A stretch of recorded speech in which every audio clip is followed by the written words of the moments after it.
भाई बड़ा आप मुझे ना आपने बड़े गलत चैनल पे बुला लिया है। फैब्रिकेटेड आंसर्स चाहिए भी नहीं। 14 में जब मोदी जी सत्ता में आए तो इन्होंने कह दिया था कि भारतीय आर्मी को ओपन हैंड दे दिया गया है। मोदी गवर्नमेंट आने के बाद नहीं हुआ, मोदी गवर्नमेंट कुछ नहीं करा। If India is going to rise, nobody is going to like it. Pakistan को स्टिल कंटिन्यूस सपोर्ट मिल रहा है यूएस का, चाइना का। बेसिस जो अमेरिका के हैं पाकिस्तान में, आपके यहाँ तो नहीं ना बेसिस, वो देश बिकने को तैयार है। ट्रंप का ये जो टैरिफ गेम कह लें, ये जो चल रहा है, अगर आप बोल रहे हो कि I am the prime minister of 1.4 billion Indians और मैं ट्रंप के सामने ऐसे झुक के खड़ा हूं, दोस्त नहीं है वो। एक लर्नेड जज कहता है कि grabbing a breast is not called attempted rape. Frankly, I don't have much faith myself. Power, connections, money will always influence judicial. जो मोदी ने वो पॉलिसी डाली है, ये 10 साल पहले भी हमने भी पॉलिसी डाली थी, पर आज तो एक्शन ये ले रहे हैं।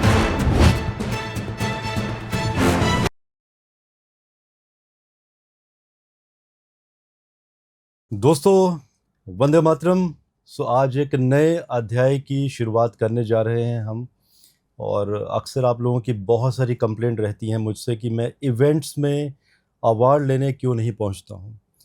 दोस्तों आज जिन शख्सियत के साथ मैं बैठा हूं और हमारे साथ आकांक्षा श्रीवास्तव जी भी हैं, उनका यहाँ पर होना हमारे लिए बहुत बड़े सम्मान की बात है। We are feeling honoured and ऐसी शख्सियत के साथ हमारा होना किसी अवार्ड से कम नहीं है। आज जो शख्सियत हमारे साथ हैं वो कोई आम इंसान नहीं है और ना ही कोई फिल्म के हीरो हैं। वो एक वॉर हीरो हैं, एक रियल लाइफ हीरो। देश को 39 इयर्स देने के बाद उन्होंने आज भी अपना वो जज्बा कायम रखा है। कहते हैं once a soldier always a soldier. इन्होंने कश्मीर में काफ़ी लंबा समय बिताया, आतंकवाद को सिर्फ देखा ही नहीं है, उससे लड़ा है और उसे धूल चटाई है।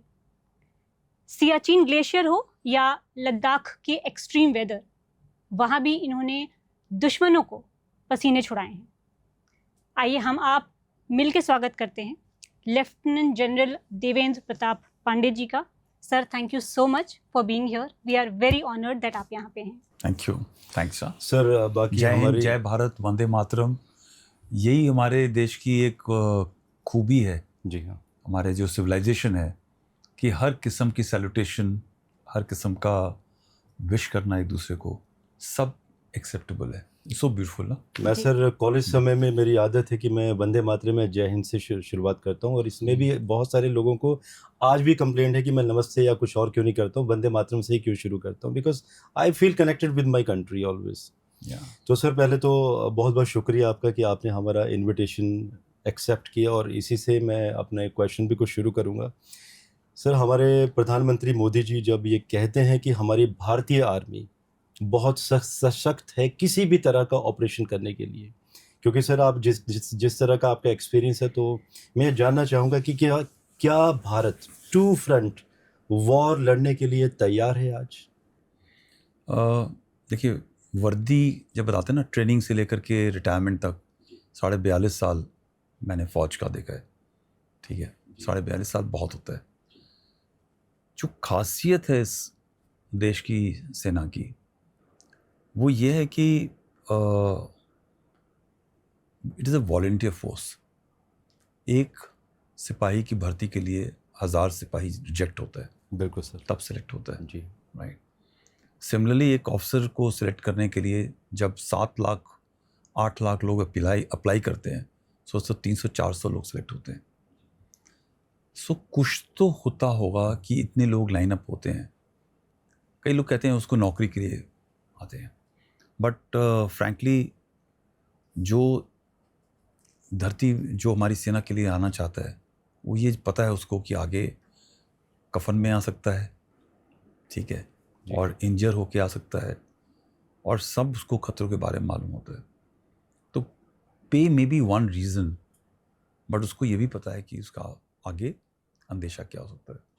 तो जो कमिटमेंट है, जिस कमिटमेंट से आता है वो, दैट इज़ वन पार्ट। दूसरा क्या है कि जो देश की एक रिस्पेक्ट है हमारी सेना के लिए, वो भी एक इंस्पायर करती है एक सैनिक को काम करने के लिए, राइट। जी तो वो जो कमिटमेंट होता है उसको देखता है पीछे कि लोग पूरी देश के अंदर, आप किसी भी ऑर्गेनाइजेशन को ले लें और पूछें कि आपको किसके ऊपर भरोसा है, तो आपके मालूम चलेगा सेना के ऊपर है।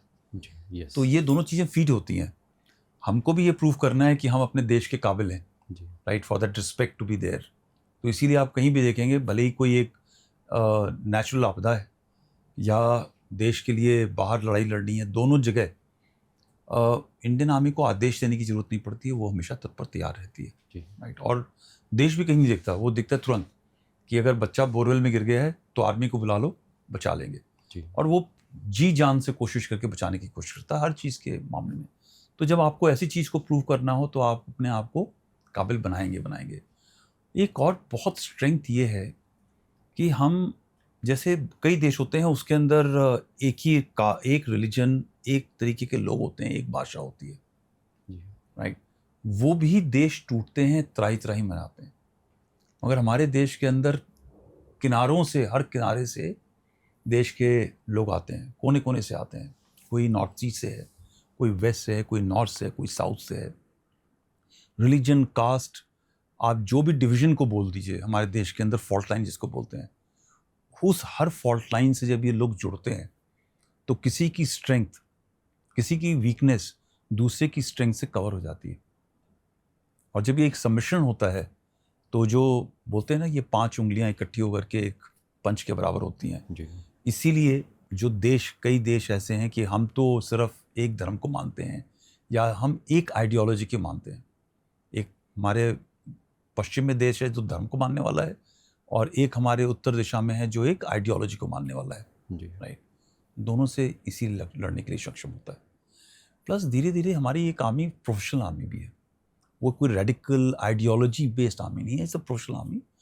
और प्रोफेशनलिज्म के चलते हुए जब आप प्रोफेशनल होते हो तो आपकी हर चीज़, आपके selection, next rank, next appointment, आपका जो ग्रेडेशन है, वो हर चीज़ एक सिलेक्शन के मुताबिक होता है।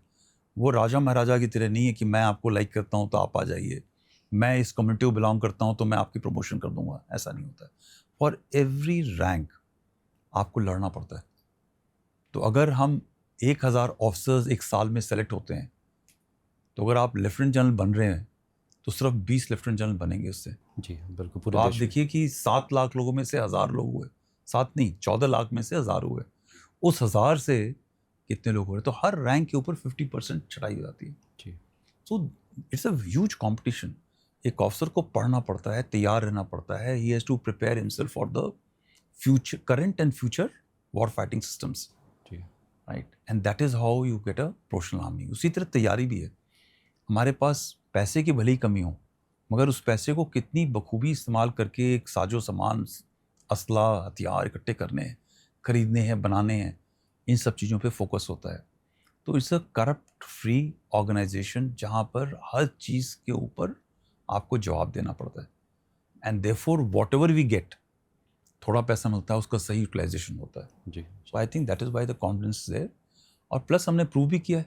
Yes Modi ji after all history भी देखते हैं, एक 62 को छोड़ दीजिए, 62 भी एक पॉलिटिकल गलती की वजह से हुआ, जी वरना जहाँ जहाँ भी हमारी सेना रुक कर के लड़ी, वहाँ वहाँ उसने हमारे देश के दुश्मन को मुंह की दिलाई। सर, अभी आपने कहा कि different regions and religions and languages एक यूनिटी इन डाइवर्सिटी का काम करते हैं आर्मी में, जी। वो ताकत बनते हैं। बट अभी के टाइम में अगर आप देख रहे हो, ये जो लैंग्वेज वॉर हमारी देश के अंदर छिड़ा हुआ है कि महाराष्ट्र में है तो मराठी बोलो, बैंगलोर में हो तो वहाँ की भाषा बोलो, आपको नहीं लगता कि ये जो language war with in the country चल रही है, ये देश को और थोड़ा सा कमज़ोर करेगी? बिल्कुल कमज़ोर करेगी, उसमें तो कोई शक ही नहीं है। मगर देखिए, ये जो लैंग्वेज वॉर है वो भी, अगर आप जिन जिन जगहों के बारे में बात कर रहे हैं, अगर आप वहाँ पे भी चले जाएं, तो वहाँ की जो एक जनता है वो समझती है कि एक पॉलिटिकल राजनीति का गेम है, एक ब्रिंकमैनशिप है, एक दूसरे से लड़ाने की राजनीति है। वो आज लोग सब समझते हैं इसको, और लोग अनफॉर्चुनेटली ये भी समझते हैं कि हम इसको किस तरह अपने एडवांटेज के लिए बुना ले, और मार किसके ऊपर पड़ती है? आम जो जनता। पॉलिटिशियन है उसको नहीं पड़ती, जो एक इवॉल्व्ड अमीर आदमी है उसको नहीं पड़ती, वो मार तो उसी आदमी को पड़ती है जो नीचे सबसे गरीब तबके का होता है, जो बाहर से अपनी रोजी रोटी कमाने के लिए आता है, राइट? तो लोग समझते हैं, कुछ लोग उसका मतलब उसका फ़ायदा उठाते हैं, मगर मुझे लगता है कि जनता समझती है इस चीज़ को। हमारे देश को लैंग्वेज की तरीके से तोड़ना थोड़ा सा मुश्किल रहेगा हमेशा, right? They all understand. After all जो इन सभी प्रदेशों से लोग देश के अलग अलग जगहों के जाके काम करते हैं, रिस्पेक्ट होता है उनका, लोग प्यार से रखे जाते हैं, सब जगह है। जाहिर है जब वो वापस जाता है तो वो उस चीज़ को कैरी करता है। सर कश्मीर में आप आई थिंक 1985 में सबसे पहले पोस्टिंग हुई थी, आप 7 बार रहे हैं, आप 7 बार आपने सर्व किया है कश्मीर को, बहुत क्लोजली जानते हैं, और जितना हमें मालूम है कि कश्मीरी लोग आपको सबसे ज़्यादा जानते हैं, इनफैक्ट पाकिस्तान पूरा आपको जानता है। आप हमेशा उनके हिट लिस्ट में भी रहे हैं और टारगेट में भी रहे हैं। तो कश्मीर के बारे में सर एक क्वेश्चन उठता है कि 1990 में जो नरसंहार हुआ था कश्मीरी पंडितों का, इसमें एक मूवी भी आई है कश्मीर फाइल। हमारे जो देश के पॉलिटिशियंस हैं वो कहते हैं कि ऐसा कभी कुछ हुआ ही नहीं है, तो क्या ये एक फिक्शन है? सबसे पहली बात है, मैं 1985 में कमीशन हुआ जी हाँ। और 86, 87 और 88 के अंदर मैंने नौकरी करी ईस्ट सिक्किम के अंदर, चाइना के ऑपोजिट। जी हाँ। मगर 86 और 87 में दोनों टाइम पे मैं 2-2, 3-3 महीने के लिए किसी ट्रेनिंग के सिलसिले में कश्मीर में गया था। उस टाइम पे हालत ठीक था, नॉट बैड, ओके। उस टाइम पे जो देखा था मैंने, इट ओके, कोई ऐसा नहीं था। काफ़ी आप फ्री में घूम सकते थे सिविल ड्रेस के अंदर, सड़कों के ऊपर, tourism and all was quite, उस टाइम के हिसाब से वाज नॉर्मल। 90s के अंदर जो कार्रवाई शुरू हुई, वो मैं 90 में वहाँ पे पोस्टेड था, राइट? ये तो जो लोग बोलते हैं नहीं हुआ है, झूठ बोल है। वो हमारे देश के अंदर एक सोच है, ये आम आदमी की भी सोच है। राजनीति वाले तो उसको भुनाते हैं, जी हाँ, झूठ बोल करके। हमारी भी सोच है, जो हम पुरानी बातें होते हैं कि उसको बरी कर दो, भूल जाओ, जो दुख हुआ है उसको दबा दो, सोचो मत, आगे की सोचो। लीस्ट रियलाइजिंग कि जब आप इस चीज़ों को भूल जाते हो, वही चीज़ आपके साथ में दोबारा होती है, क्योंकि आप वो एक्सपीरियंस नहीं लेते। जो कश्मीरी पंडितों के साथ हुआ, जो उस कश्मीर फाइल पिक्चर है, वो बिल्कुल सही है, कोई इसमें गलत नहीं है। जी हाँ, राइट।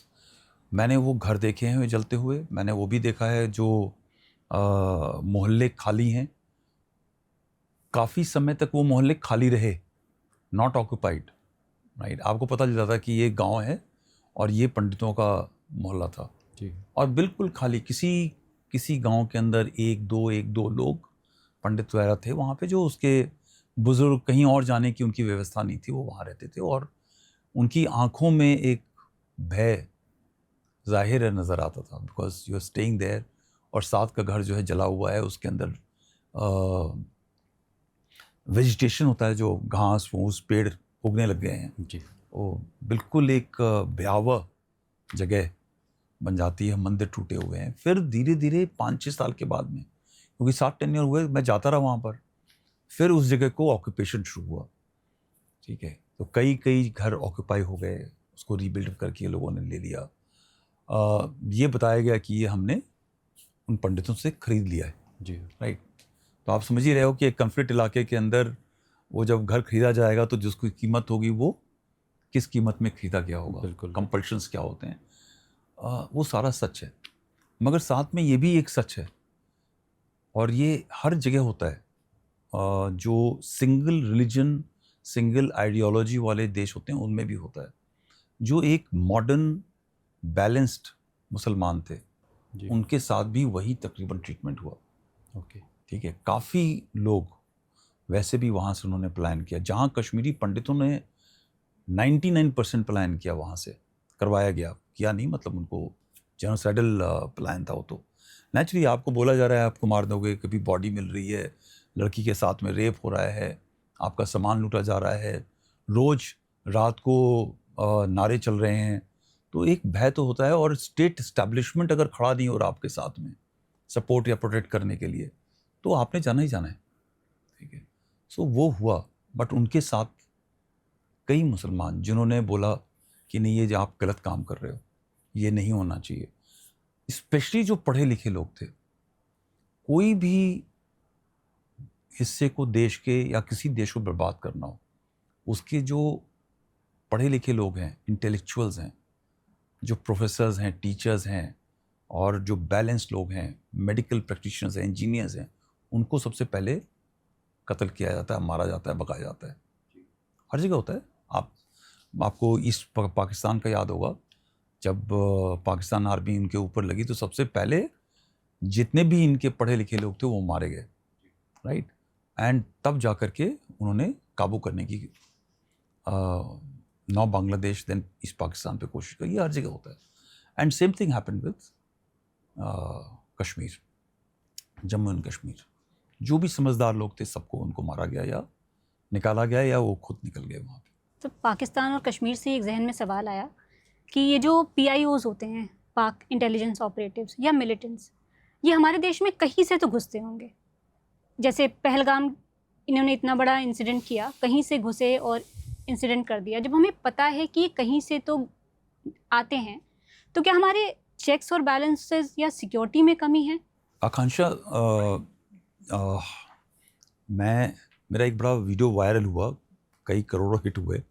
किसी ने पूछा मुझसे ये चीज़ कि तालिबान अगर आपके देश में आ जाएगा तो क्या होगा। उस टाइम तालिबान जा रहा था, और ये थोड़ा सेंसिटिव मामला था, आप तालिबान का नाम नहीं ले सकते, बट जो मीडिया भी है वो भी बहुत स्मार्ट होता है, वो आपके मुंह से निकलवाना चाहता है तालिबान के बारे में। और मैं तालिबान के बारे में बोलना नहीं चाहता, बिकॉज वो मेरे आउट ऑफ माई पे ब्रैकेट, पे ग्रेड से बाहर था। मैंने उसका सिर्फ एक सवाल दिया, और वो सवाल का जो जवाब है वो अभी भी वैलिड है। जो बॉर्डर का हर एक हिस्सा चप्पे चप्पे पे फौज नहीं हो सकती, ठीक है। कहीं ना कहीं गैप रहेगा, और जिस गैप से टेररिस्ट ने निकलने की कोशिश करनी है, जब वो निकल जाता है तो आपका जिम्मेदारी बनता है बताने का कहाँ पर है। वो फौज उसको वहीं भेज देगी जहाँ भेजने की ज़रूरत है। ये वीडियो बहुत वायरल हुआ because it just came out instinctively from my mouth. पत्थर का इलाका है, जंगलों का इलाका है, बर्फ़ पड़ती है, नज़र नहीं आता। जंगल ऐसे हैं जहाँ पे आपको हाथ का हाथ नहीं सुझाई पड़ता, राइट। अंधेरी रात होती है, आप रोज़ ड्यूटी पर जाते हो। जब आपने वो पोस्ट लगाई, 4 लोगों की टीम एक जगह पे रखी, और 100 मीटर, 200 मीटर, 300 मीटर दूर के ऊपर एक अगली टीम है, इसके अंदर नज़र नहीं आएगा। और कोई भी दुनिया का बेस्ट से बेस्ट इक्विपमेंट नहीं लग सकता, जो लगाओ आप वहाँ पे वो फेल हो जाएगा। यू कांट कवर, राइट, क्योंकि वो डेड ग्राउंड है, फोल्ड है, जंगल है, पत्थर के अंदर। जो टेररिस्ट है उसने वो 50-100 मीटर का फासला तय करना है निकलने के लिए। उसने 365 दिन ट्राई करना है। आज बर्फ़ हो रही है, अच्छी तरह पड़ रही है, बिल्कुल नज़र नहीं आ रहा, आप चल नहीं सकते। उसने वही 100 मीटर रिंग करके चले आना है। तार लगी है, तारबंदी है, ठीक है, कई कई जगह पे तार नहीं भी है, मगर अगर जहाँ पे भी तार है उसने काट के निकलना है। You cannot stop a human mind even with a wall. आप हाथ से हाथ जोड़ के तो नहीं खड़े हो ना वहाँ पर। और अगर आप टेरेन पे जाओगे तो आप समझोगे कि यहाँ पे आप लोग कैसे रोक लेते हो एक आदमी को भी। उसके बावजूद हम बॉर्डर के ऊपर रोकते हैं। 90s में हज़ारों की संख्या में लोग आते थे, ठीक है, तब फेंस नहीं था, तब फौज नहीं थी उतनी। धीरे धीरे गवर्नमेंट ऑफ इंडिया को रियलाइज़ हुआ कि हमको फौज वहाँ पे लगानी पड़ेगी। वो हमको आदेश दिए गए, फिर फौज लगी, आरआर खड़ी हुई, जो रेगुलर आर्मी थी उसको आगे लगाया गया, तो सामने लग करके उन्होंने ब्लॉक करने की कोशिश करी।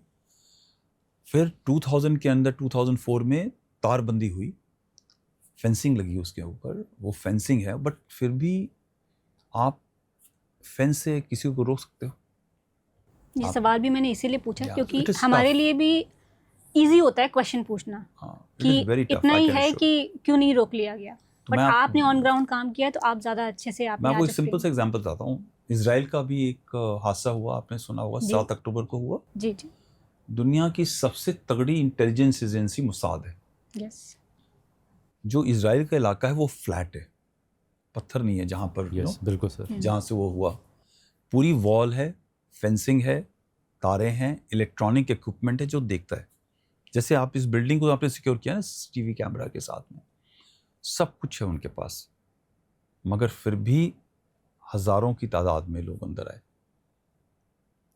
मर्डर्स किए गए, लोग मारे गए, उनको गाड़ियों में बिठा करके वापस होस्टेज बना के ले गए। ठीक है। सो जब एक छोटे से देश के अंदर जिनको किलोमीटर्स में नापा जाए, और इजराइल जैसे जितना एरिया है उससे कहीं ज़्यादा एरिया उसके अंदर है, क्या आते हैं जम्मू कश्मीर के इलाके में, हाइट्स 18,000 फीट, जंगल आपको मैंने बता दिया कैसे हैं, और डिस्टेंस आप देख लो कितना है, रोकना मुश्किल है। ठीक है।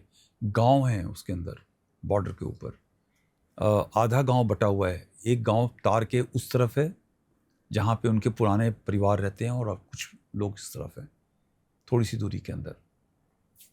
You can not stop. अच्छा चलिए हमने वहाँ रोक लिया, तो आप इंटरनेशनल बॉर्डर पंजाब वहाँ तक कैसे रोकेंगे?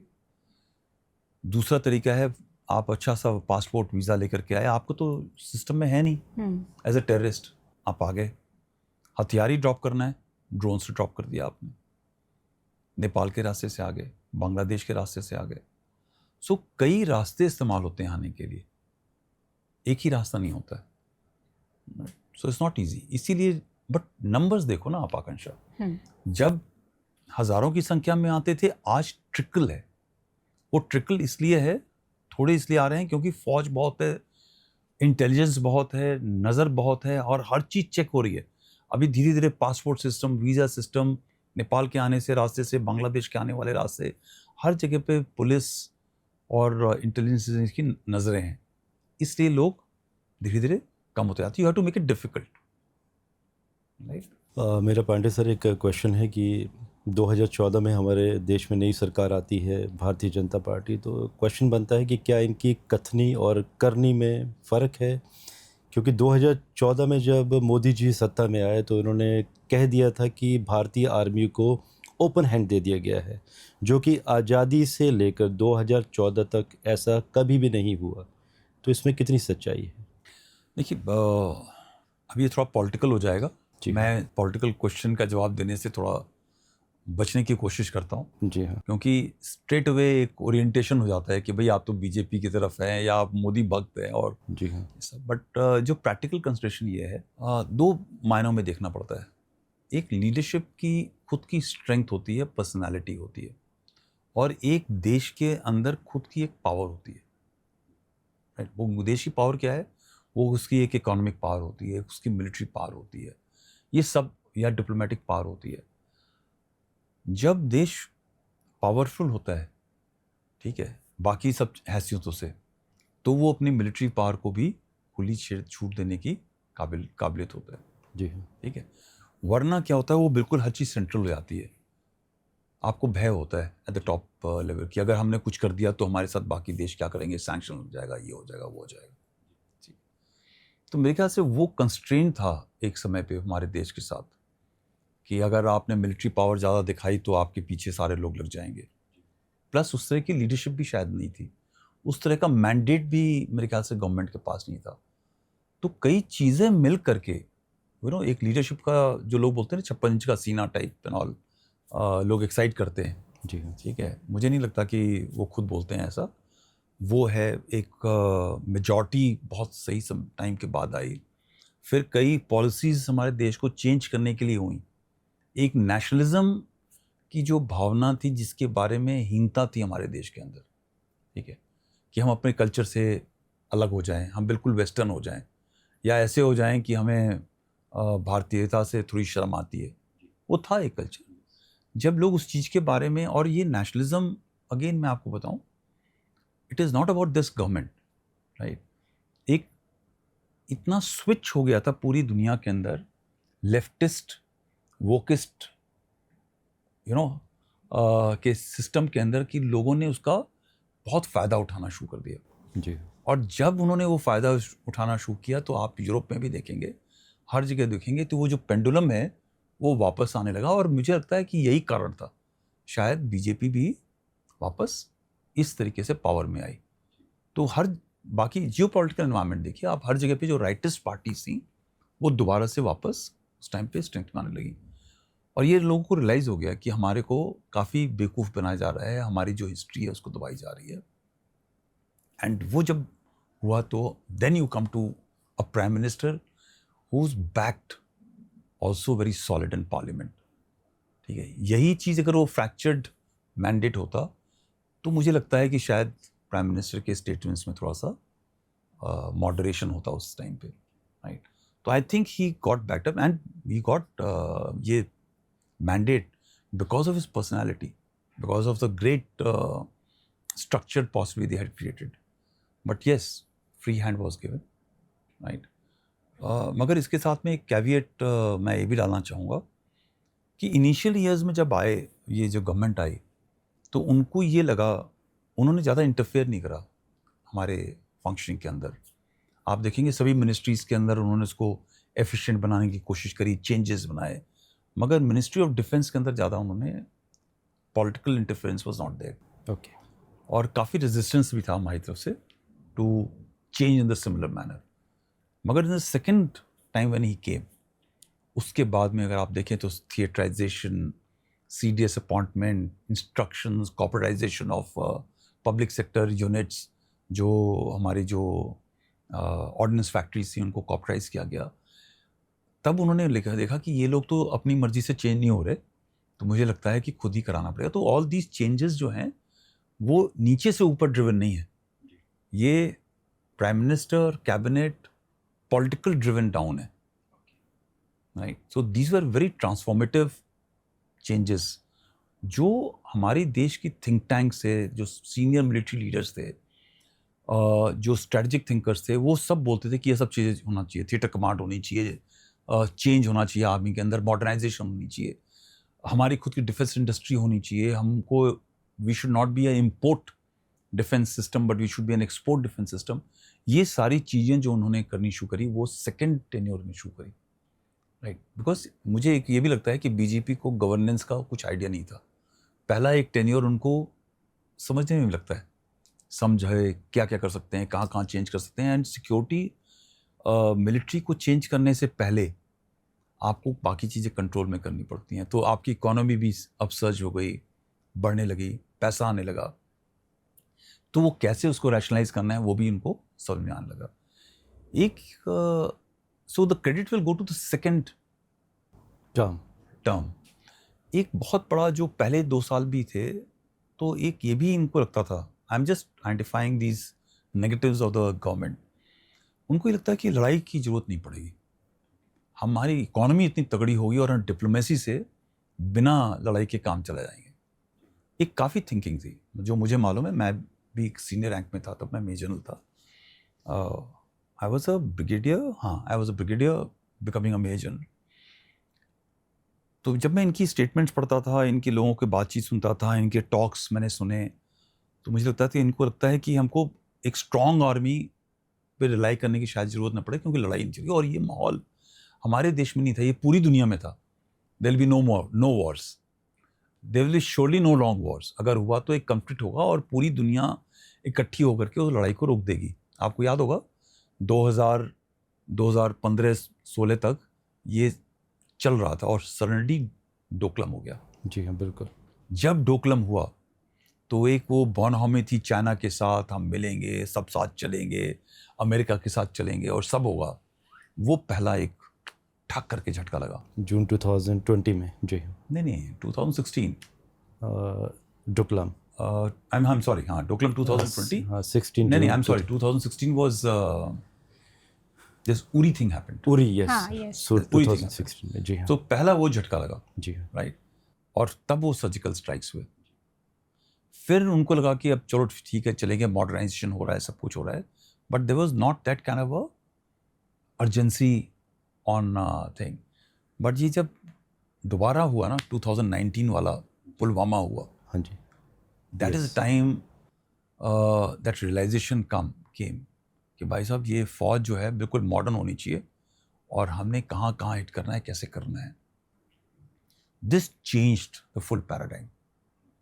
और आप अगर देखिए जो एनर्जी प्राइम मिनिस्टर, रक्षा मंत्री और जो सभी हमारे टॉप लीडरशिप हैं डिफेंस इंडस्ट्री के अंदर लगाया उन्होंने, वो बड़ा काबिल तारीफ़ है. जी, एक और चीज़ हो गई, कोविड हो गया. जैसे ही कोविड हुआ तब इनको जो हमारी सप्लाई चेन थी विदेशों से सामान आने की, हमारा इक्विपमेंट कुछ इजराइल से आता था, कुछ मेंटेनेंस का इक्विपमेंट रशिया से आता है, कुछ यूरोप से आता था, वो सारी सप्लाई चेन डिस्टर्ब हो गई. तो हेलीकॉप्टर्स जिन्होंने फ्लाई करना था उनके पास वो मशीन पार्ट्स नहीं है, because they require regular repair and maintenance, वो नहीं था. So all these realisation, covid के बाद में फिर ये यूक्रेन वॉर, ये सारी रियलाइजेशन आपकी गवर्नमेंट को समझाते जा रहे हैं दैट ये ग्लोबल चेन सब ठीक है, मगर आपके पास में आपके तमंचे और आपके हथियार आपके होने चाहिए, जब चाहिए तब निकालो और लड़ने चल पड़ो. जी, So if that is how urgency has been continued to keep in, and suddenly people realized कि अब वो लड़ाई को रोकने वाले लोग नहीं हैं, लड़ाई को लगवाने वाले लोग ज़्यादा हैं, क्योंकि उससे उनकी रोटी सिकती है. ठीक है, तो ये जो एक मिलिट्री इंडस्ट्रियल कम्प्लेक्स बोलते हैं ना यूरोप और अमेरिका का, वो ये चाहेगा कि जहाँ जहाँ तबाही हो हमारा सामान बिकेगा. और वही बिकेगा नहीं है, उस जगह की इकोनॉमी ख़त्म हो जाएगी, बिल्डिंगें टूट जाएंगी, एजुकेशन सिस्टम तबाह हो जाएगा, तो हम वो भी रिस्ट्रक्ट करने में पैसे कमा सकते हैं. सो it's a great way of earning money. Since you were talking about global भाईचारा काइंड ऑफ, एक आम लेमैन भले ही पॉलिटिक्स ना समझे या ग्लोबल पॉलिटिक्स नहीं समझे, but after what happened in Pahalgam, उसके बाद पाकिस्तान को स्टिल कंटिन्यूस सपोर्ट मिल रहा है यूएस का, चाइना का. डू यू थिंक कि ये जो वर्ल्ड पॉलिटिक्स है वो थोड़ी सी डिसोरिएंट हो गई है, लोगों को समझ नहीं आ रहा है, या it's absolutely a selfish political game? वो अगेन हम देखना नहीं चाहते जो असलियत है. लेकिन जब ट्विन टावर पे हुआ था तब तो दिखा था अमेरिका को.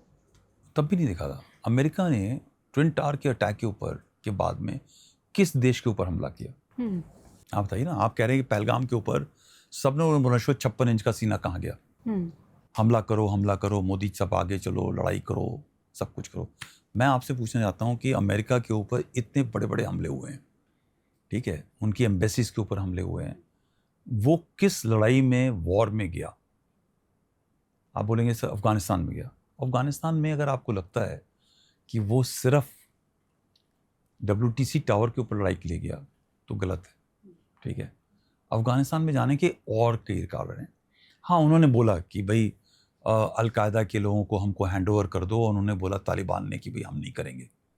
तालिबान को किसने लगाया था वहाँ पे? अमेरिका ने लगाया था ना. पर तालिबान वालों ने बोला कि भाई हमारे तो ट्रेडिशन है, जो हमसे सेंचुरी मांगेगा हम उसको आपको हैंड ओवर नहीं करेंगे. वो अटैक हो गया उधर. But reason of that attack was different. Push Russia back again, coming back in eminence. There was resources management. Afghanistan में कई किस्म की चीज़ें जो इनको चाहिए थे वो चाहिए थी, तो कारण कुछ और थे. Right, it was not about global war on terrorism. ठीक है, जो सभी देश हैं, हर एक देश अपने इंटरेस्ट के लिए काम करता है. आज की तारीख में लोग सब कहते हैं कि भाई रशिया हमारा पक्का दोस्त है, रशिया हमारा पक्का दोस्त है. रशिया भी आपका दोस्त इसलिए है क्योंकि उसको आपको ज़रूरत है.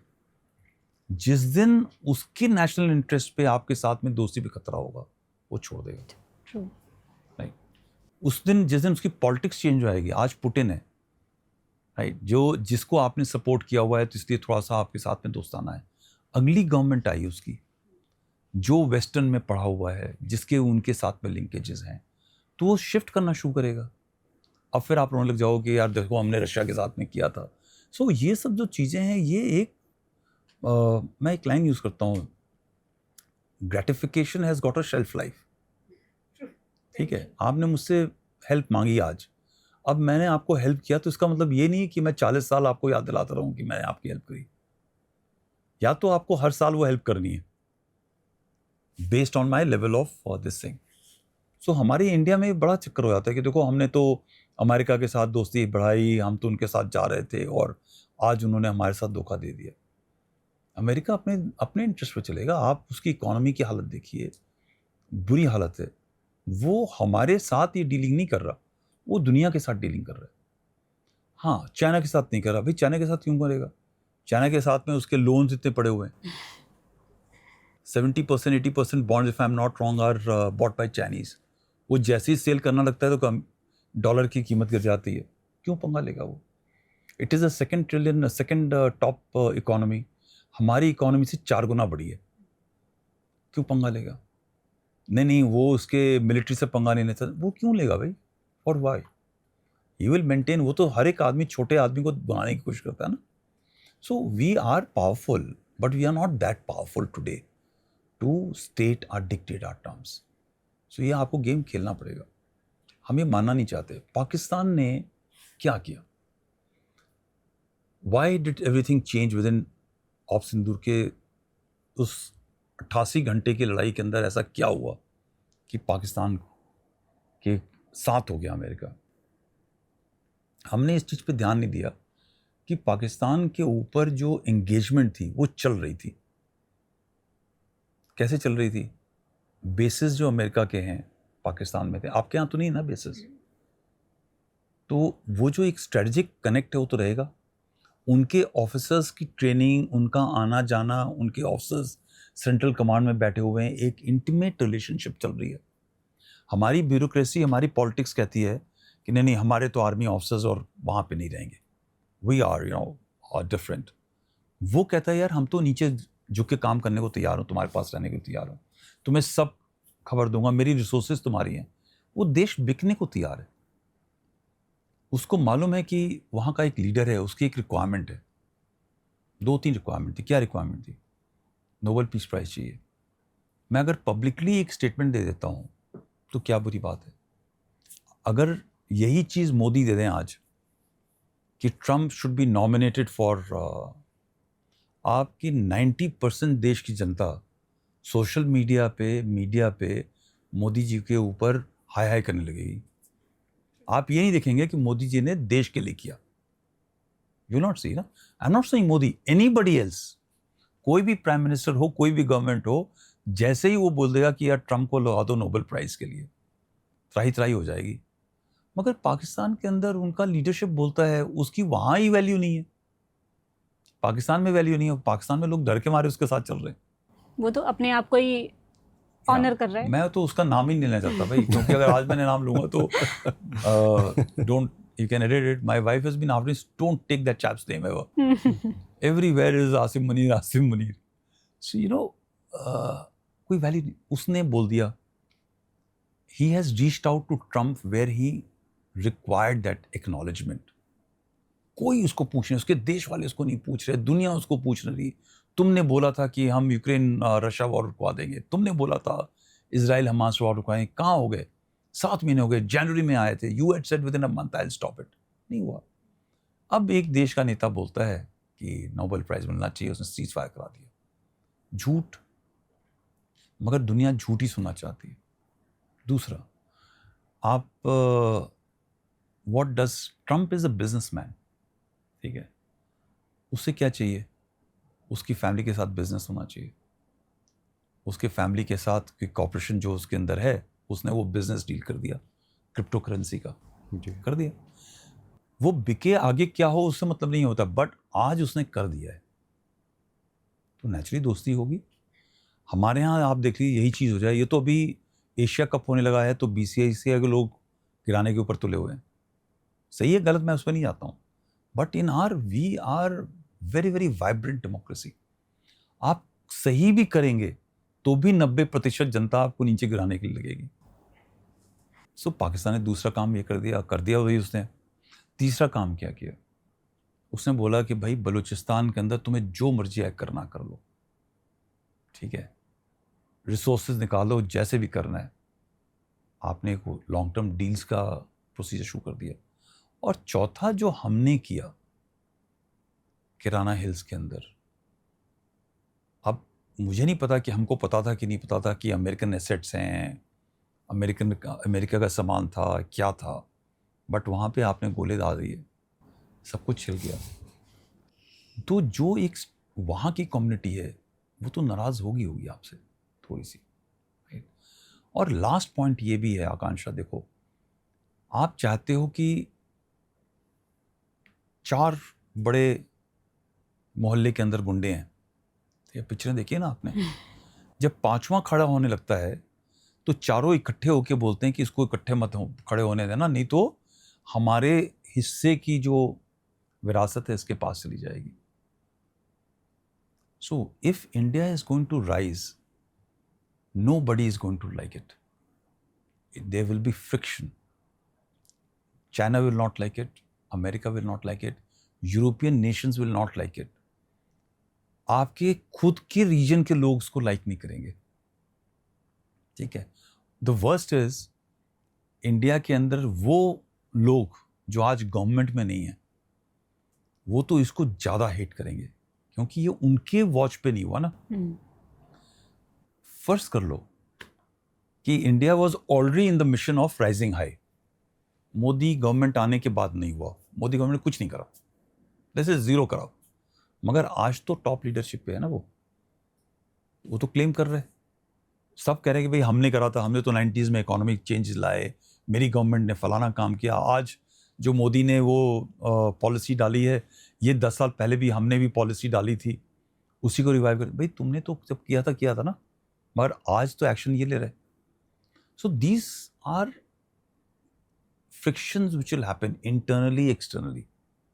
Nobody will like it. And who will not like most is the number one power, which is looking for an alliance with you, a long-term partnership with you. वो कह रहा है यार तुम मेरे साथ आ जाओ। अब आप नहीं जाना चाहते हो तो वो छोटे वाले पार्टनर को लेगा जो आपको ऐसे करता रहेगा, right? And that is what is happening. So why should we feel bad about it? Take a call, and I think वो जो डिसीजन है वो सही decision. Strategic autonomy is important, और अमेरिका की दोस्ती बहुत ही खतरनाक दोस्ती होती है, राइट। आपने वो पिक्चर देखी है, ट्रम्प ऐसे बैठा हुआ है और सारे यूरोपियन लीडर्स सामने कैसे बैठे हुए हैं, देखा है आपने? ये 3-4 दिन पहले भी नहीं थे सारे यूरोप के लीडर्स गए और ट्रम्प ऐसे बैठा है व्हाइट हाउस के अंदर। नाउ यू थिंक यही फोटोग्राफ मोदी जी वहां बैठे हुए हैं और ट्रम्प ऐसे बैठा हुआ उसके साथ बात कर रहा है उनके साथ, आज कहानी ही यहाँ पे अलग होगी, लोगों ने ऐसी तैसी कर देनी। So we are, and specially Indians, हम तो जो आदमी काम कर रहा होता है ना हमारे लिए, हम सबसे ज़्यादा उसका नुकसान करना चाहते हैं। That's very true. Unfortunately, like, I'm not, again, I'm not a Modi bhakt or something, but भाई मेरी growing years, in last about 30-40 years, I have only seen this man who's really come from nowhere. ठीक है, आज suit boot पहन रहे हैं ना, but इससे पहले तो नहीं मैंने देखा तो पहने हुए जो कपड़े पहनते हैं। मुझे यकीन है जिस दिन वो छोड़ेंगे तो ये सब पीछे रह जाएगा। That is a man he is, right? So I've got a respect for this.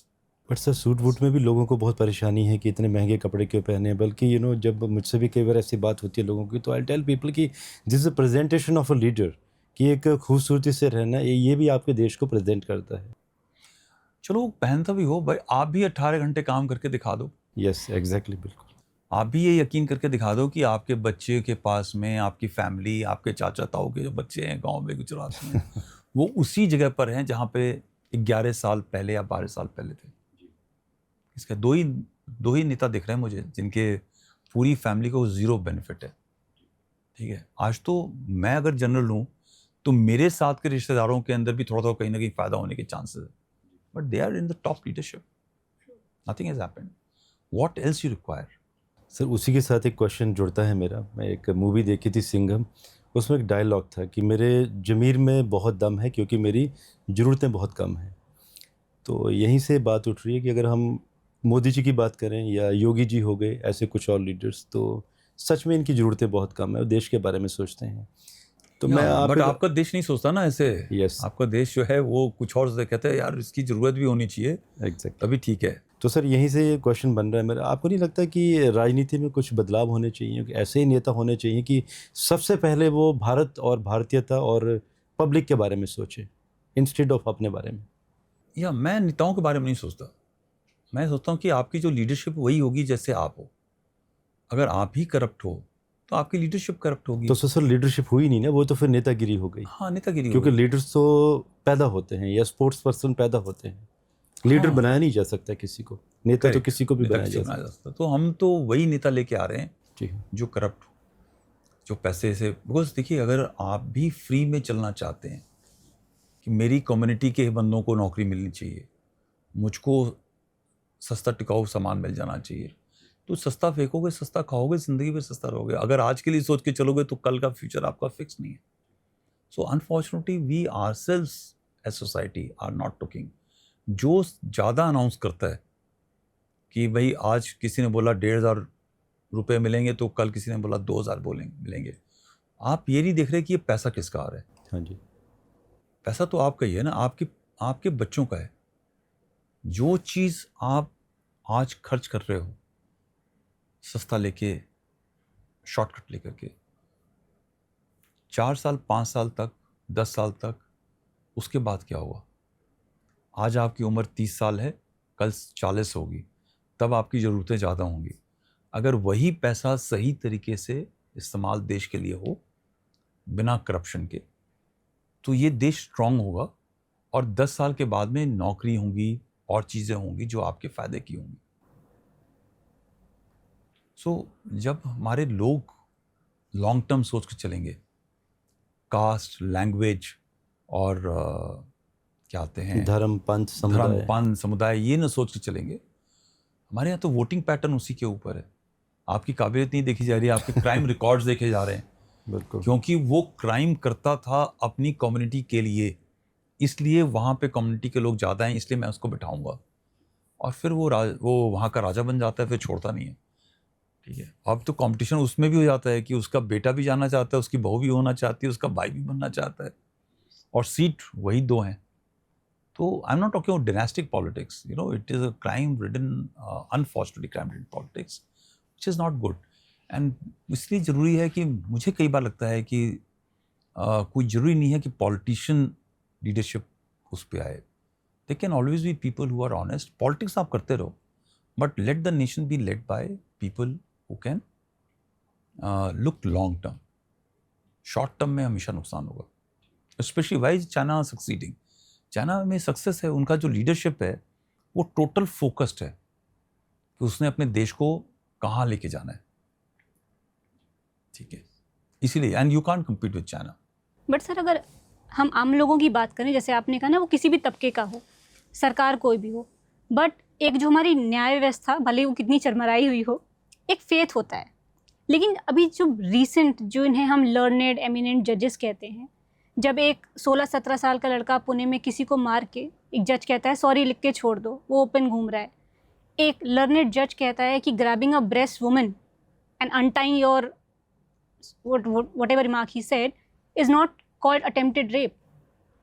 इस तरह के जब एमिनेंट जजेस ऐसे करते हैं, आपको नहीं लगता कि एक आम आदमी फिर सोचेगा कि खुद ही निर्णय कर लो, जस्टिस ऑन द स्पॉट? तब लोग सोचेंगे कि हम कानून हाथ में ले रहे हैं। डू यू थिंक ऐसे में हम फेथ रख पाएंगे न्याय व्यवस्था पे या जजेस पे? भाई बड़ा आप मुझे ना, आपने बड़े गलत चैनल पे बुला लिया है। ठीक है, और आप सवाल ही ऐसे एक फौजी से बोल रहे हो जो दो टूक बात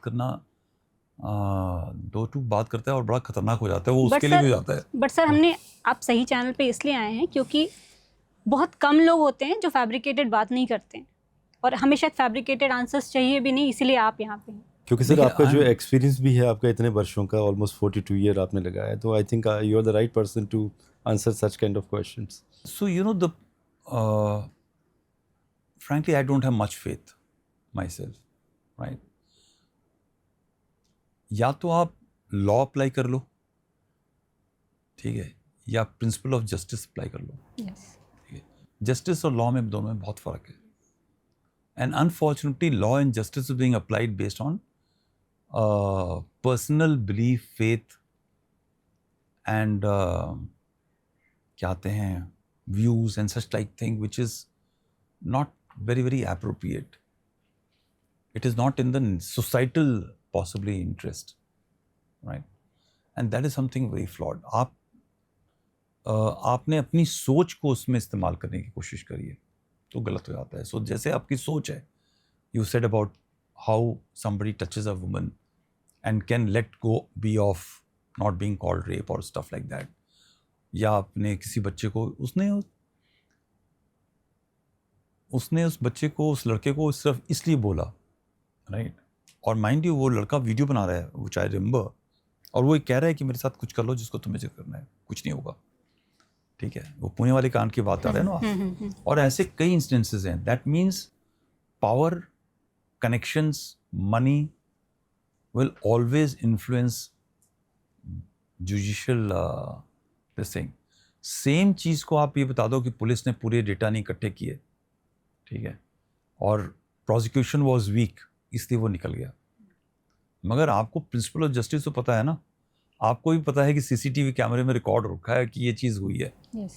ठीक है, आपको भी पता है कि वो जो ड्राइवर जिसको प्रोजेक्ट कर रहे थे और उसने बाद में मना कर दिया, आपको भी पता है, एवरीबडी नोज, राइट, कि व्हाट वाज राइट. मगर देन सडनली यू बिकम कि वो तो टीनेजर था, ही वाज अ जुवेनाइल, वो कपल ऑफ मंथ्स छोटा है, सब कुछ आपने देख लिया और उसको छोड़ दिया और उसको आपने बोला कि लिख दो. All these things, he is also watching the same thing which me and you are watching and we are coming to a judgement. Similarly, there are so many things I can go on and talking about judgments at the top level, at the lower level. Why are the cases pending? Right? Why are the cases pending? And then करोड़ों के number पे cases pending है. अगर आपको लगता है कि वो केसेस पेंडिंग है और आप कम हो, तो why you not expanding the base to resolve problem? So there are so many things, and this also has become not only a collegiate, it has become a family business. Yes. If you start looking at the judges, and I'm not saying wrong, they should come. भाई बच्चा ताई चाचा ताऊ सब आना चाहिए उस business के अंदर, but then it can't become a business.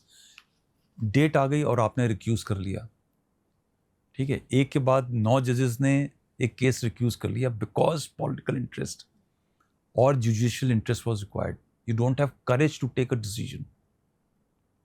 अगर आप उसको फेस ऑफ करके डिसीजन नहीं ले सकते, then you're not worth being a judge. Out of fear, है ना, अभी कई केसेस हो गए जिसमें रिक्यूज करते जा रहे हैं एक दूसरे को. So I'm just saying that where is it gone?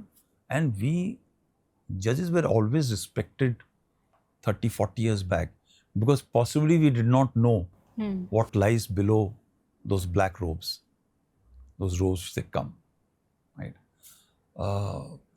कई अच्छे भी हुए हैं लोग, right, but may be I will always say that even जजेस are reflection of our society. See I think जो केसेस पेंडिंग हैं, I think lack of evidence में आप एक इंसान को बेनिफिट ऑफ डाउट दे सकते हैं, बट द प्लाइट इज कि when you have evidence and then the person is getting away easily, वो सोसाइटी के लिए नहीं, हम सबके लिए ही बहुत ही शॉकिंग. लेटेस्ट वो था ना, एक केस था जो जिसमें कोली वाला जो केस था, मर्डर केस, घर के अंदर बॉडीज मिली. हाँ राइट. नो, बोथ जो मालिक है और कोली है, दोनों के दोनों आउट हो गए, राइट. इतने दिन केस चला और बंदे बच गए.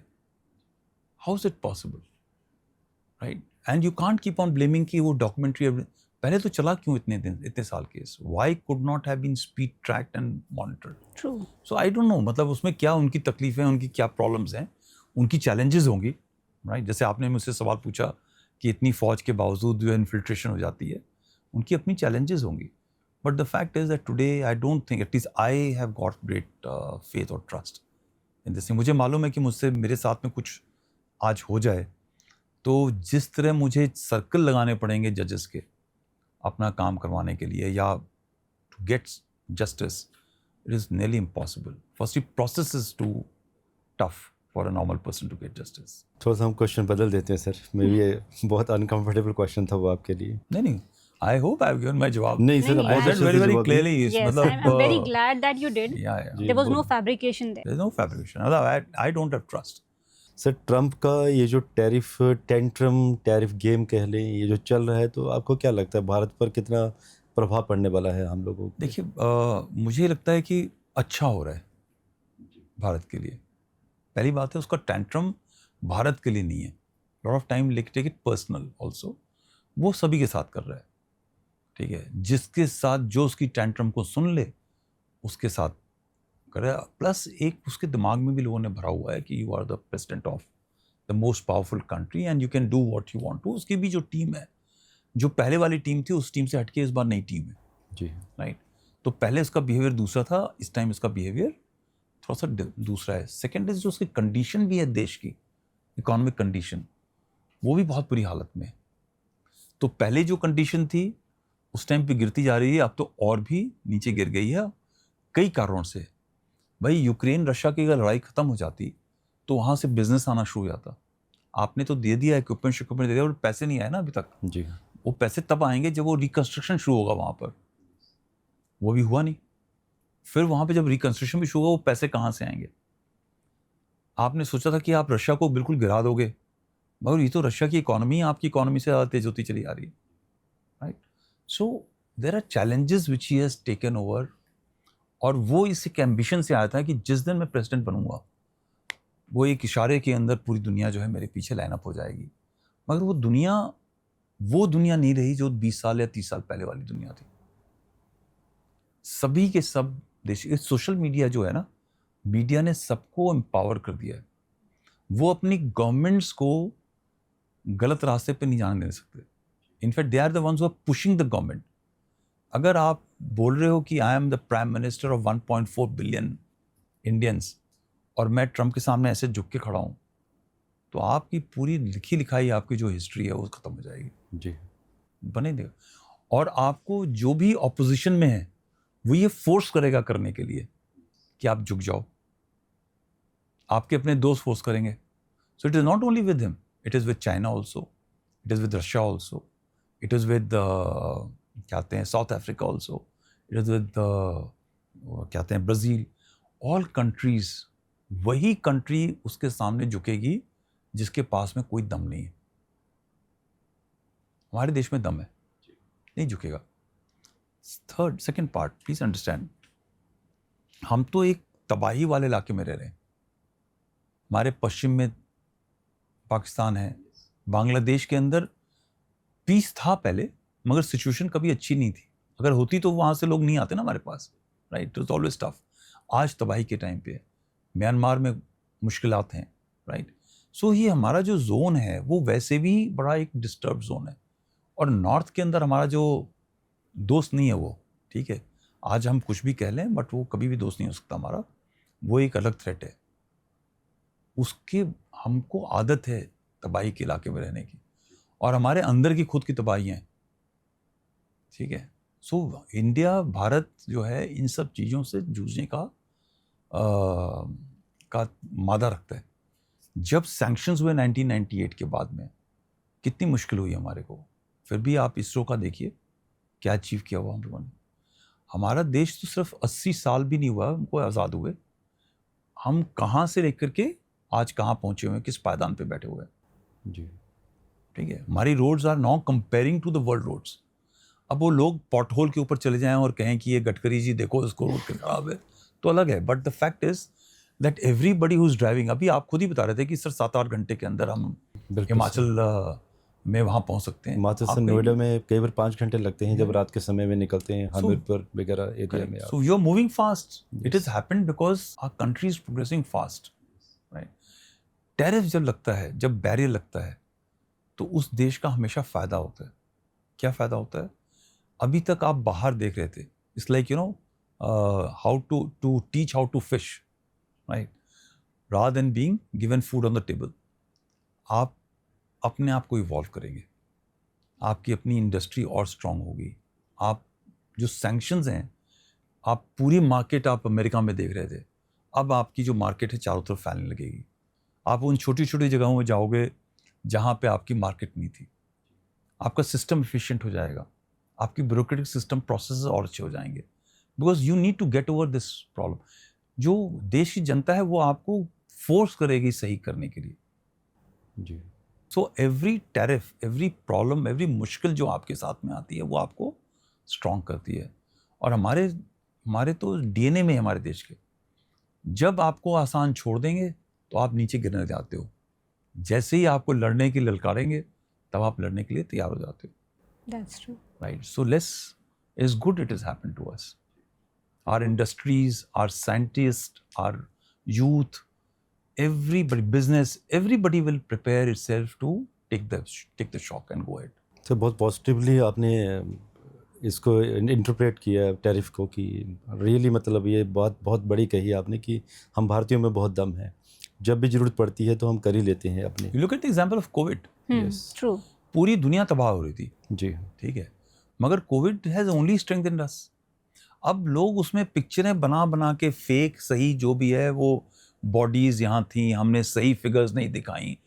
मैं ये भी जानना चाहूँगा कि किस देश ने सही फिगर दिखाई, yes, बिल्कुल ठीक है, और आप निकालो सही फिगर। बट मैं तो कोविड के टाइम में अपने गांव में गया था, मैं सब जगह गया हूँ। एक्चुअली पीपल वेर रेजिलियंट, ठीक है, और हमने अपने देश का काम तो किया ही किया, हमने बाकी देशों को हेल्प किया, Yes. जी यस ठीक है। इवन टुडे इकोनॉमी, आप ये देखिए, when why people respect India, China जब डेट देता है, क्रेडिट देता है, तो उसके जो इंटरेस्ट रेट्स हैं वेरी वेरी हाई। क्रेडिट नहीं देता है, वो फिर कहता है भाई मेरी कंपनी आएगी, मेरे लोग आएंगे, मेरा मशीन आएगा, मेरा सामान काम करेगा वहाँ पे।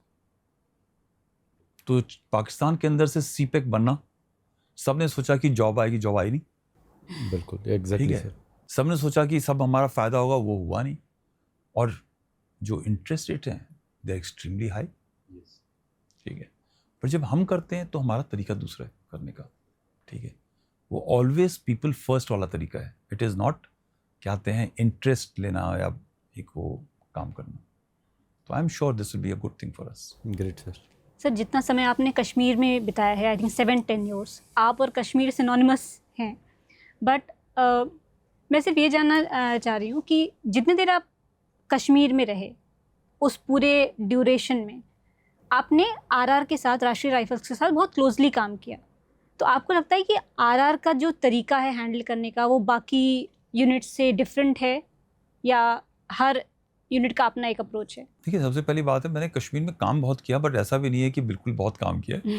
हाँ, 7 टेन्योर रहे हैं, और हर समय के ऊपर मैं बहुत बुरी हालत में, उससे भी बुरी हालत में, फिर ठीक हालत में, फिर बुरी हालत में, मैंने सारे फेज़ देखे हैं और अलग अलग किस्म का फेज़ देखा है। और ये कहना कि मैं कश्मीरियों को समझता हूँ, बड़ा गलतफहमी में गलत हो जाएगी। आप किसी भी पॉपुलेशन को समझ नहीं सकते।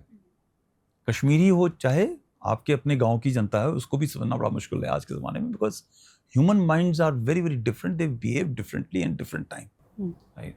मैं आपको सिर्फ इतना ही बता सकता हूँ कि वो भी आपकी और हमारी तरह लोग हैं जो अपने बच्चों के लिए अच्छा चाहते हैं। वो भी ये चाहते हैं कि भाई मेरे इलाके में पीस हो, मगर उनकी भी कम्युनिटी में, जैसे हमारी कम्युनिटी के अंदर लीडर्स हैं जो डिवाइड एंड रूल के सिस्टम पे चलते हैं, कोई धर्म के नाम पे, कोई कास्ट के नाम पे, कोई सोसाइटी के नाम पे, समुदाय के नाम पर, वो वहाँ भी चलता है, ठीक है। तो आई ओनली सक्सीडेड बिकॉज उनको भी, जैसे आप लग रहा है दो टूक बात करता है, तो शायद मेरी उनके साथ कैसी चल गई, मैं दो टूक बात करता था। मैं उनको बताता कि यार आप जो मुझे बता रहे हो गलत है, आप तो इसकी भाषा बोल रहे हो, आप देश की भाषा बोलो। सो दे ऑल्सो न्यू कि मैं देश के लिए काम कर रहा हूँ, they possibly connected, and I was able to achieve what I could achieve. मैंने किया है गलत है, मेरी बहुत बड़ी टीम होती है, सारे ऑफिसर्स थे, सारे जवान थे, मुझसे पहले कई लोगों ने बहुत मेहनत से काम किया वहाँ पर। और गवर्नमेंट की जो एक सुलझी स्कीमें थी जो प्रेजेंट गवर्नमेंट की, it also allowed me to work very easily and successfully that place. So I think all told, including the Kashmiris who really contribute to the success and peace, for me to take a credit is not correct. And what about राष्ट्रीय rifles? राष्ट्रीय rifle देखिए अलग क्यों है। राष्ट्रीय rifle एक organisation है जहाँ पर हर महीने 10 से 20 लोग चेंज होते हैं। तो एक institutional knowledge, memory, engagement of terrain and people is constant there. और जैसे जैसे चेंज भी होता है ना लोगों के बीच में, बिहेवियर में, एनवायरनमेंट में, उस चेंज के हिसाब से लोग भी जब नए नए आते हैं वो अडॉप्ट होते रहते हैं। तो मैं अगर आरआर में एक टाइम पे गया था जहाँ पे बहुत हाइट ऑफ टेररिज्म था, फर्स्ट कर लो। अब 10 साल के बाद में मैं अगर उधर जाता हूँ जहाँ पे पीस हो गया है और मेरा बिहेवियर उस टाइम जैसा ही इस टाइम पे है, तो गलत हो जाएगा। But RR having been there, it continues to evolve based on time, people are changing slowly. एक नॉर्मल जो यूनिट होती है वो पूरी यूनिट आती है. It comes as a unit, serves for 2 years and goes out as a unit. तो जब वहां पे आप आते हो तो आपको 3, 4, 5, 6 महीने लगते हैं समझने में. ठीक है, फिर आपको लगता है 1.5 साल काम करने में, फिर चले गए और दोबारा जब आए तो फिर कंटेक्स्ट चेंज हो गया. पहले टेररिस्ट बहुत थे, अब टेररिस्ट नहीं है. अब आप जब दोबारा आए तो उसी हिसाब से आए, तो गलत हो जाएगा ना. So this is what firstly RR gets. Intelligence which is evolving, connection with people which is again evolving, right? So that makes a very very great strength about RR. Sir जितना आपका एक्सपीरियंस है, आपने बहुत सारे operations किए होंगे और army के जितने भी ऑपरेशंस होते हैं हर एक ऑपरेशन कठिन होता है, लेकिन उन कठिन में से भी वो कौन सा वो कठिन ऑपरेशन है जो आज भी आपको लगता है कि बहुत टैक्टिक्स के हिसाब से बहुत डिफ़िकल्ट था, टेरेन के हिसाब से? ऐसा कोई ऑपरेशन अगर आप शेयर करना चाहें. अयो मतलब मैं तो बहुत किस्मत वाला रहा कि एक टेरेन के हिसाब से सियाचिन ग्लेशियर था मेरे पास जो मैंने कमांड किया एज अ CO. जी हाँ. It was one of the toughest terrain to command.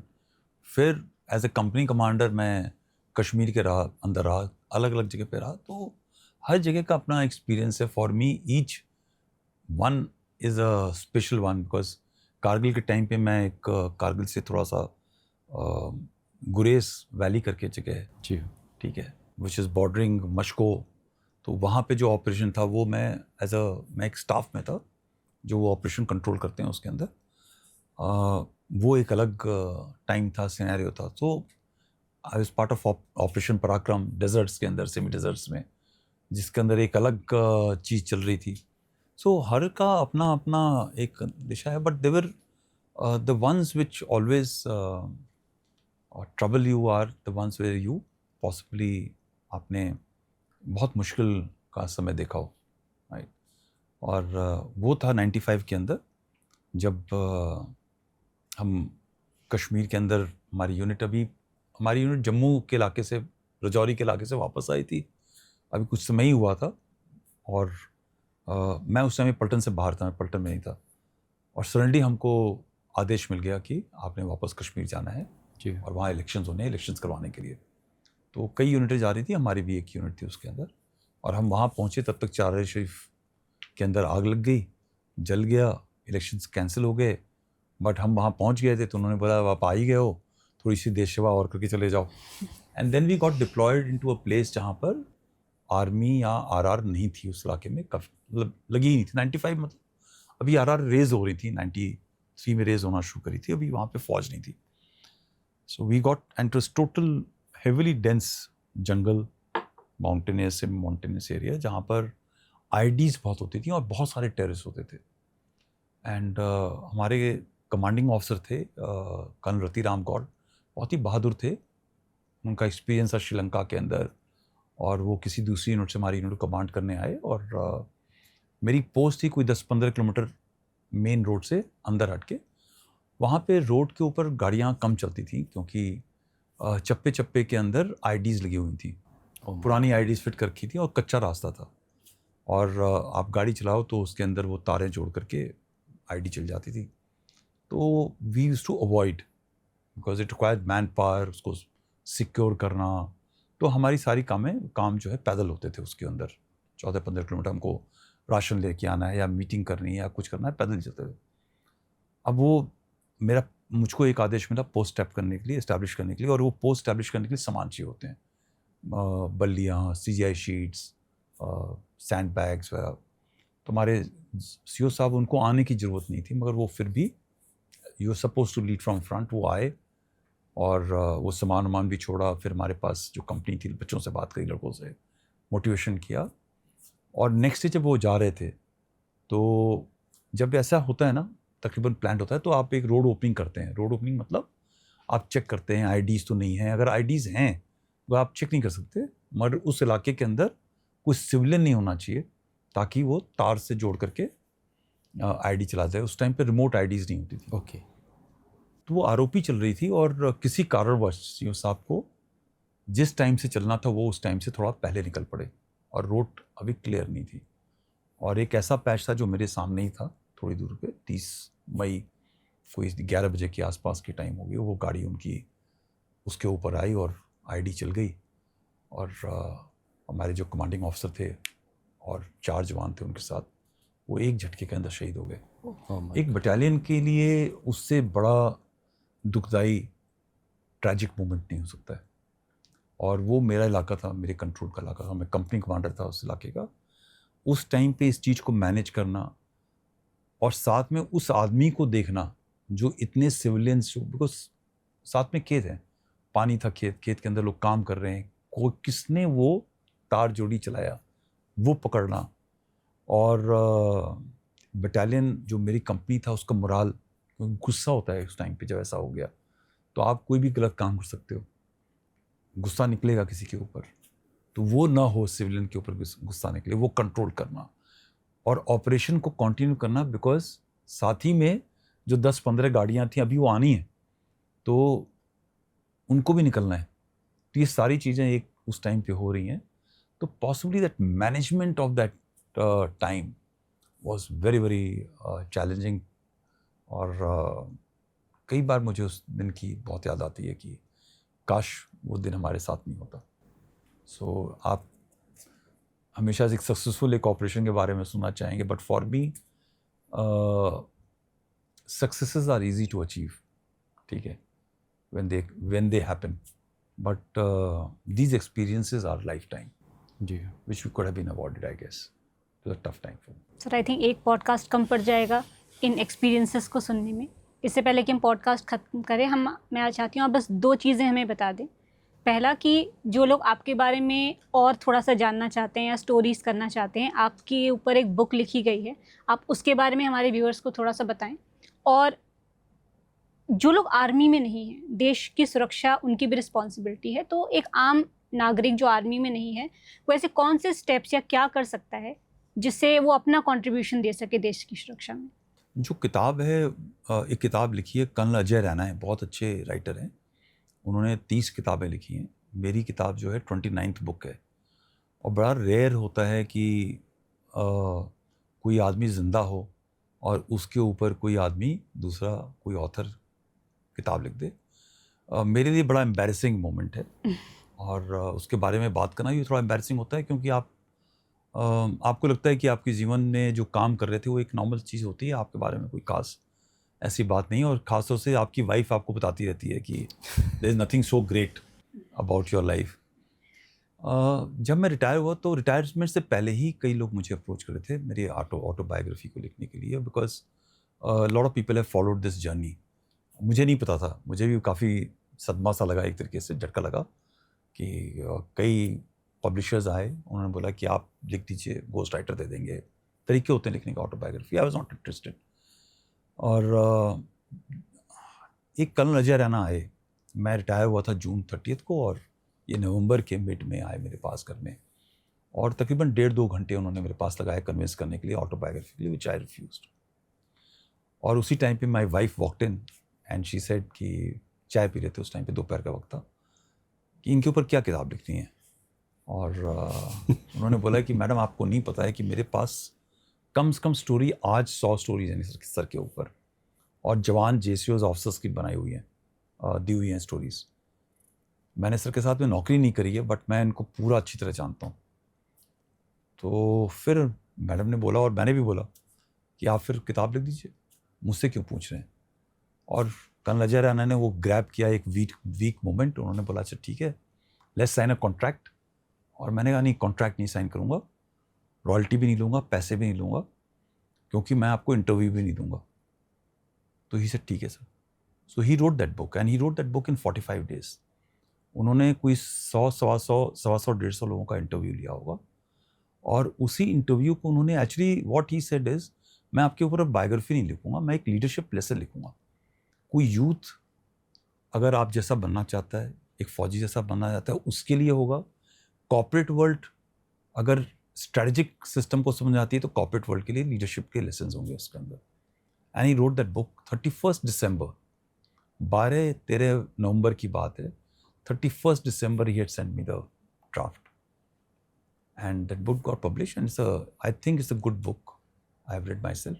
उसमें से जो कई चीज़ें हैं उन्होंने निकाली है, it's worth it. Sir book का नाम बताएंगे उस प्लीज? बुक का नाम है सोल्जरिंग विद पैशन। और ये अमेजोन पे अवेलेबल है? ये अमेज़ॉन पे अवेलेबल है जी। ये। और उन्होंने एक्चुअली इनका भी ये कंसेप्ट है, ये पब्लिशिंग हाउस को बिलोंग भी करते हैं। वो कहते हैं कि भाई हम पब्लिक में जा करके नहीं सेल करते बुक, जिसको खरीदना वो खरीद ले।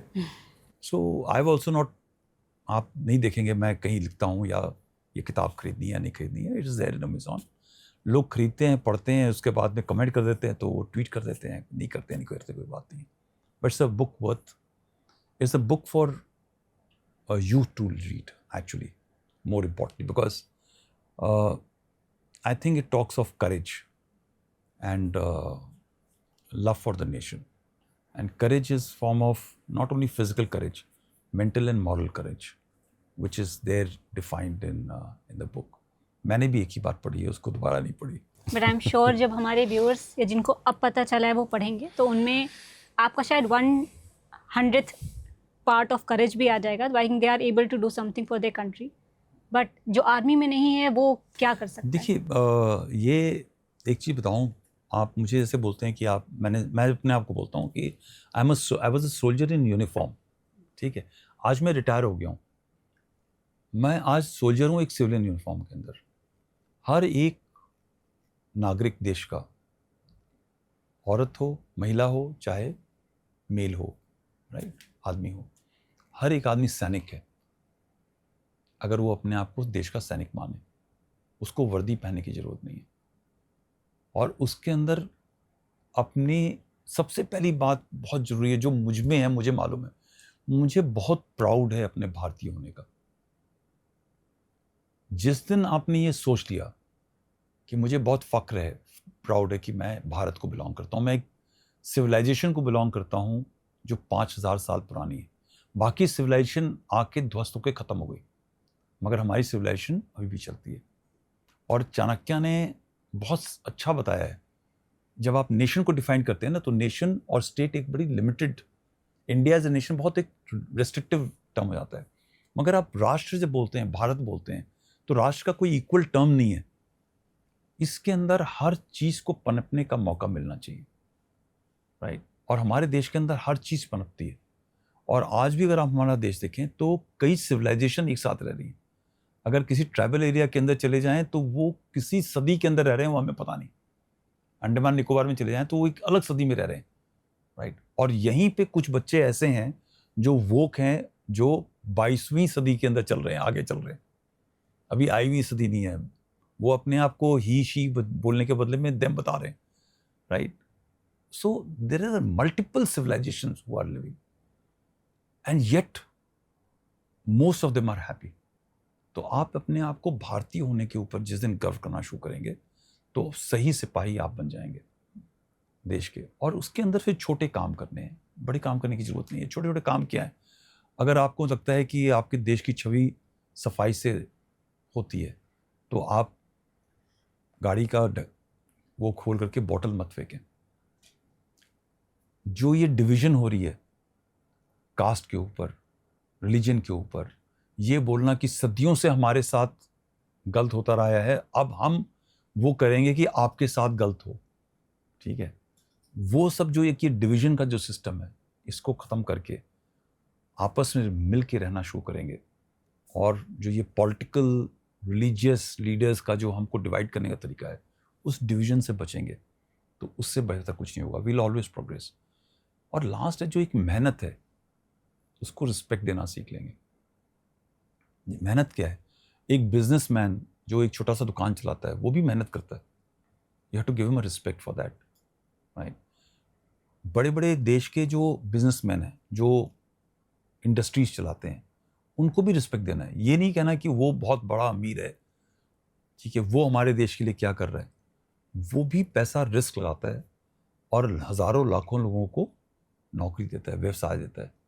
तो जो सही देशभक्त है वो ऐसे हालत करेगा कि वो ज़्यादा से ज़्यादा लोगों को नौकरी देगा।